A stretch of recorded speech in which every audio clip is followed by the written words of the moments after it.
Genesis 11. Now the whole earth had one language and the same words.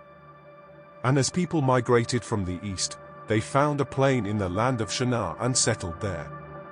And they said to one another, "Come, let us make bricks and burn them thoroughly." And they had brick for stone, and bitumen for mortar. Then they said, "Come, let us build ourselves a city and a tower with its top in the heavens, and let us make a name for ourselves, lest we be dispersed over the face of the whole earth." And the Lord came down to see the city and the tower, which the children of man had built. And the Lord said, "Behold, they are one people, and they have all one language, and this is only the beginning of what they will do.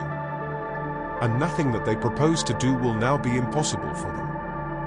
Come, let us go down and there confuse their language, so that they may not understand one another's speech." So the Lord dispersed them from there over the face of all the earth, and they left off building the city. Therefore its name was called Babel, because there the Lord confused the language of all the earth. And from there the Lord dispersed them over the face of all the earth. These are the generations of Shem. When Shem was 100 years old, he fathered Arpachshad 2 years after the flood. And Shem lived after he fathered Arpachshad 500 years and had other sons and daughters. When Arpachshad had lived 35 years, he fathered Shelah. And Arpachshad lived after he fathered Shelah 403 years and had other sons and daughters.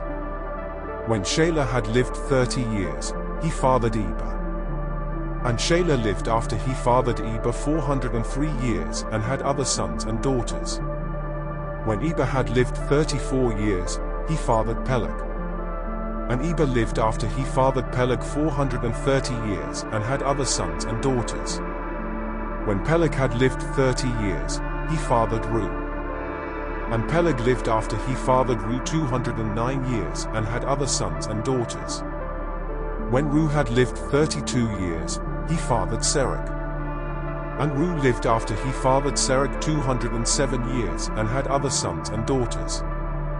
When Serug had lived 30 years, he fathered Ner.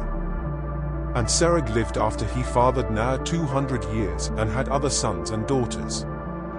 When Ner had lived 29 years, he fathered Terah. And Ner lived after he fathered Terah 119 years and had other sons and daughters. When Terah had lived 70 years, he fathered Abram, Ner, and Haran. Now these are the generations of Terah. Terah fathered Abram, Ner, and Haran fathered Lot. Haran died in the presence of his father Terah in the land of his kindred, in Ur of the Chaldeans. And Abram and Ner took wives.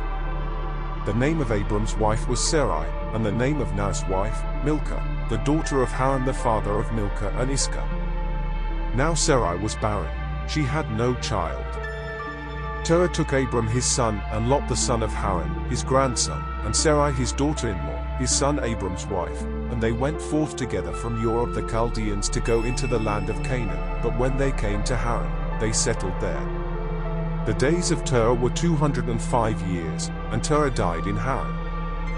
Thank you for joining us in this reflection.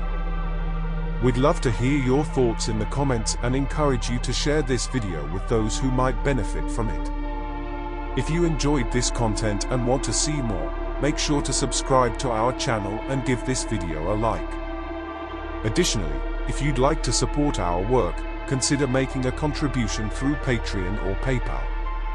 Together, we can continue growing and exploring more meaningful reflections. See you in the next video.